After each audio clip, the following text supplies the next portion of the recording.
నమస్కారం ETV news కు స్వాగతం. ముందుగా ప్రధానాంశాలు. జమ్మూ కాశ్మీర్లో ఎన్కౌంటర్, అమరుడైన ఆర్మీ కెప్టెన్.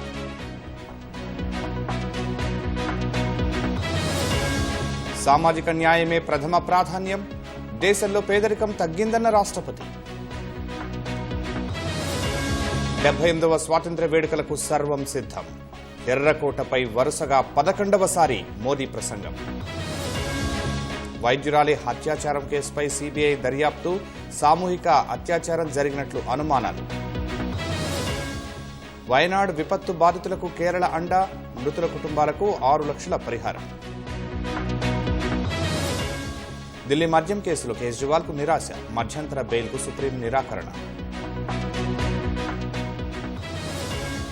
రష్యా భూభాగంలో ఉక్రెయిన్ దూకుడు, మరో ప్రాంతంలో అత్యవసర పరిస్థితి విధింపు.